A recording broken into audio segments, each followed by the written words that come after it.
என்னடா எல்லாம் பண்ணுறது, பாஸ்போர்ட் இருந்தால் தான் வெளியில் கொண்டு வர முடியும்னு சொல்கிறாங்க. சரிண்ணா அது அப்போ எப்படி கிழிச்சு போடுவாரு பாஸ்போர்ட்டை? சும்மா அப்படி அந்த கோவத்தில் இவன் போயிட்டானேன்னு அந்த ஓனர் அப்படி சொல்கிறாரு. அப்புறம் முஸ்தபா அண்ணா நம்பர் கிடச்சிச்சப்ப அந்த அண்ணன் அங்கே நிறையா உதவி செஞ்சார்.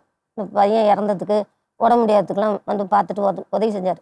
அவர் வந்து நம்ம ஊர் மதுரை. அப்போ நான் அங்கே செல்லப்பாவுக்கு ஃபோன் அடித்து முஸ்தபா அண்ணன் நம்பர் எப்படியாச்சும் வாங்கி கொடுப்பான்னு கேட்குறேன். முஸ்தபா அண்ணன் இங்கே இல்லை, மதுரையில் தான் இருக்கார், நீங்கள் அவரை கான்டாக்ட் பண்ணுங்கட்டாப்புல. சரின்னு மதுரையெல்லாம் எனக்கு நான் போனதே இல்லை. மதுரைக்கு முன்னாடி ஒரு ஊர் இருக்குது, என்னமோ ஊர், அந்த ஊர் அவங்க வீடு தேடி கண்டுபிடிச்சி அவங்க வீட்டுக்கு போயிட்டேன்.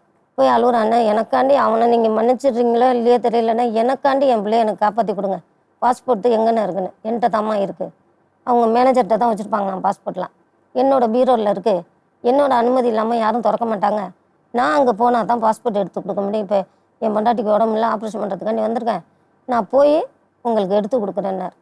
சரிண்ணே எப்படியாச்சும் என் பிள்ளைய காப்பாற்றி விட்ருங்கன்னா அவன் சாப்பாடு தண்ணிக்கெலாம் இல்லாமல் கஷ்டப்படுறான். நான் அதோடு அங்கே இருந்துட்டு அவரு போகவே அந்த அண்ணனும் 1.5 மாதம் 2 மாதம் ஆகிடுச்சு. இந்த பொண்ணு சொன்னிச்சே, யார் செத்தாலும் பரவாயில்ல என் பிள்ளை மட்டும் பிழைக்கட்டுன்னு இவங்க 2 பேரும் சேர்ந்து சொன்னாங்களே, அவங்க அந்த நேரத்துக்கு ஓடியாந்து வந்து எனக்கு உதவுனாங்க.